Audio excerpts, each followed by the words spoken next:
నా పేరు డాక్టర్ నాగరాజు. నేను ఈ కొండూరులో ఉపాధ్యాయుడిగా పనిచేస్తూ ఉన్నాను. మరి ఈ పుస్తక మహోత్సవానికి దాదాపు నేను 28-30 సంవత్సరాల క్రమం తప్పకుండా వచ్చాను.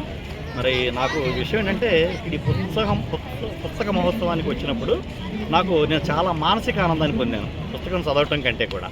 ఎందుకంటేనండి ఇక్కడ పుస్తకాలు చదివేటువంటి వారిని, మరి ఇక్కడ ఉన్నటువంటి సాహిత్య పుస్తకాలని, అలానే ఇక్కడ ఉన్నటువంటి రచనల్ని ఇవన్నీ చూసి నేను చాలా చాలా ఆనందం పొందాను. ఎందుకంటే పుస్తకాలు మామూలు చదివితే కాదు, ఇందులో రసానుభూతిని పొందాలి. ఎప్పుడైతే ఈ పుస్తకాలు చూస్తూ ఉంటే అందులో రసానుభూతి అనేది మనకి కలుగుతూ ఉంది.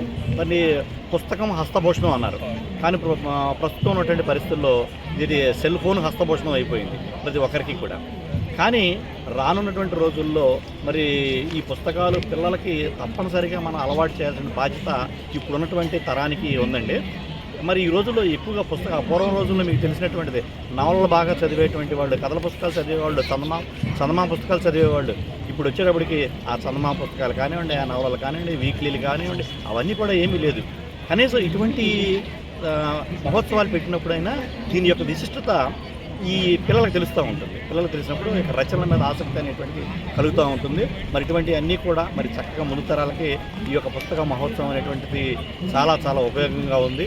మరి ఇటువంటి ఇవే కాకుండా ఈ పుస్తక మహోత్సవం అలవాటు చేయాలి అంటే ముందుకు పిల్లల్ని గ్రంథాలయాలకు పంపించడం మనం అలవాటు చేసుకోవాలి. గ్రంథాలయ పుస్తకాలను కనుక మనం చదవటం కనుక అలవాటు చేసుకుంటే మరి ఇటువంటి పుస్తక పఠనం అనేటువంటి ఆసక్తి అనేటువంటిది కలుగుతూ ఉంటుంది.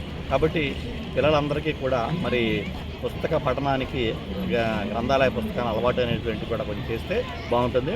పిల్లలు కూడా తాతలు, మరి పెద్దలు, అమ్మమ్మలు, నాయనమ్మలు ఇటువంటి వారు కూడా పిల్లలకు చక్కటి కథలు చెప్పాలి, పుస్తకాలు చదవమని కూడా ప్రోత్సహించాలి.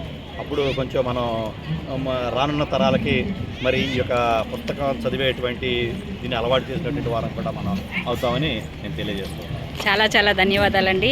చాలా సంతోషం, చాలా మంచి విషయాలు మాతో పంచుకున్నారు. అలాగే అమ్మమ్మలు, తాతయ్యలు ఇలా కథలు చెప్పమంటున్నారు. వాళ్ళు ఇప్పుడు ఫోనే యూజ్ చేసి చెప్పాలండి. ఎక్కడికెక్కడికి దూరంగా ఉంటున్నారు అందరూ పేరెంట్స్కి. అవునండి, అవును. తాతయ్యలు, అమ్మలు వాళ్ళు కూడా సెల్ ఫోన్కి అలవాటు పడిపోయారు. ఆ ఫోన్లోనే చెప్పమారండి. ఇంకా ఆ ఫోన్లోనైనా కనీసం అవి చూసైనా ఇది కథల రూపంలో చెప్తే ఎదురికి మేము చదివేటప్పుడు చందమామ పుస్తకాలు ఉన్నాయి, బాలమిత్ర పుస్తకాలు ఉన్నాయి, అటువంటి కనుక చెప్పినట్లయితే పిల్లలకు కొంత ఆసక్తి. చిన్నపిల్లలకైతే బొమ్మలు చూపించి కూడా చెప్పొచ్చు. ఇప్పుడు అంతా కూడా ఫోన్లో చూస్తూ ఉన్నారు. ఎందుకంటేనండి పుస్తకం చూసింది వేరు, పుస్తకం చూసి స్వయంగా వాడు చదువుతూ ఉన్నటువంటి అనుభూతి వేరు. మనం కూడా పుస్తకం చదువుతూ ఉన్నప్పుడు ఆ అనుభూతి అనేటువంటిది అది చెప్పలేనటువంటిది. మనం కూడా పుస్తకాలను చదివేటువంటి అలవాటు మాత్రం తప్పనిసరిగా చేయాలని నేను అనుకుంటూ ఉన్నాను. చాలా చాలా ధన్యవాదాలు సార్.